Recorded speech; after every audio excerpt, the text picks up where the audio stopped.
Hey everyone, I'm going to go through my predictions for the Call of the Abyss 7 playoffs. Starting with the first matchup, FPX ZQ versus Chengdu Wolves.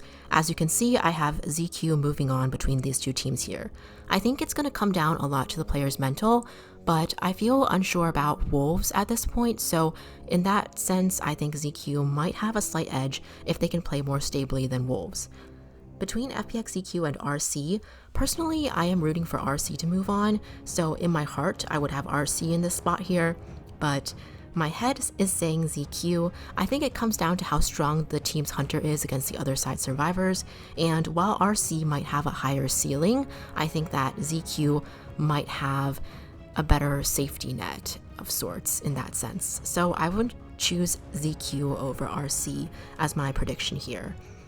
Let's look at SZ versus Zeta. As you can see, I have Zeta moving on from the bottom left corner for this first matchup. Now this is really hard to decide as well because SZ does have a history of defeating Zeta at very key moments, but I do think that Zeta has shown that they are very strong, very competitive, and in a generally good state so far in Call of the Abyss, so I'm going to keep believing in them at this point. Zeta versus WBG though, as you can see I have WBG moving on.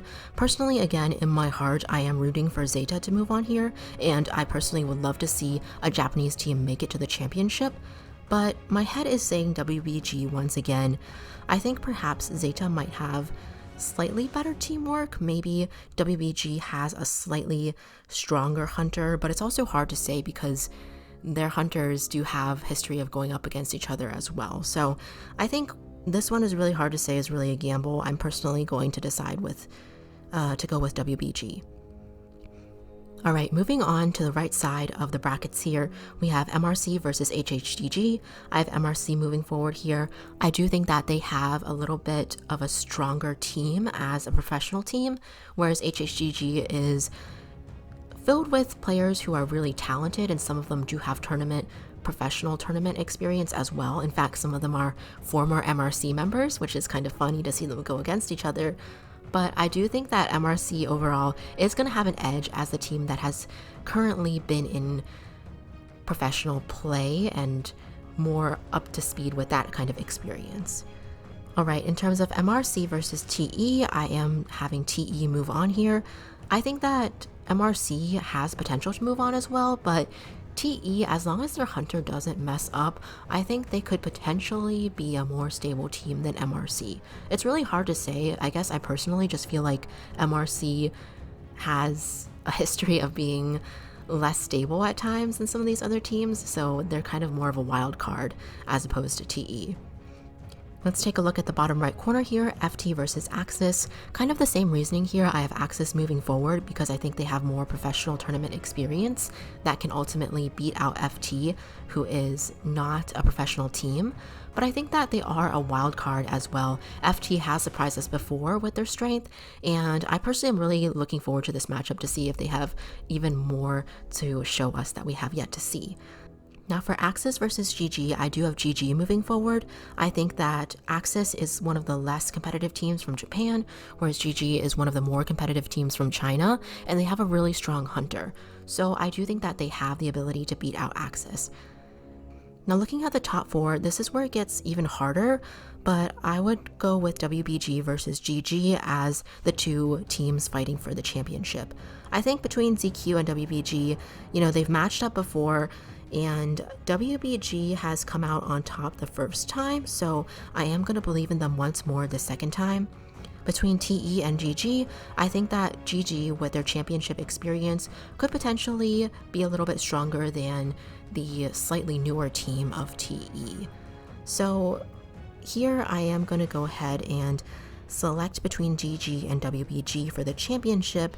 And honestly, my heart is really rooting for GG, but here I am actually going to put WBG going into the championship and coming out on top as the winner.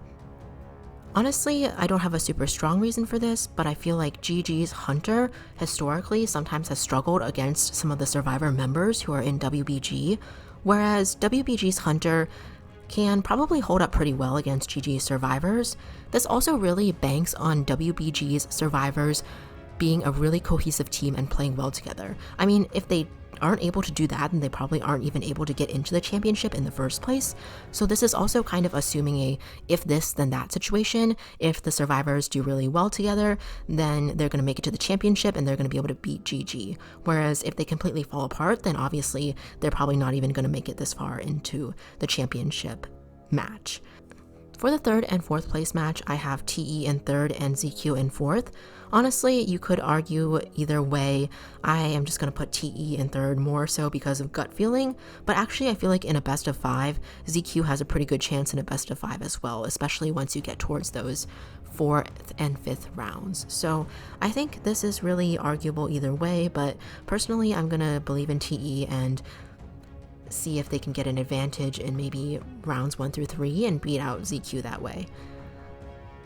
Alright, so I just showed you my predictions, but I did want to just say, if things go the way I wanted to instead of the way that I think they would, then this is probably the outcome that I would be hoping for, which is we would have 2 Japanese teams and 2 Chinese teams in the championship, including a non-professional team, and they would duke it out and we would have GG on top.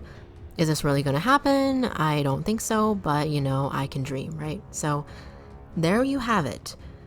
We'll see if anything remotely close to either of these predictions is going to happen, and if it doesn't, then I hope none of you predicted the same way that I did. Alright, I hope you all enjoy Call of the Abyss. Thank you for watching, and I'll see you next time.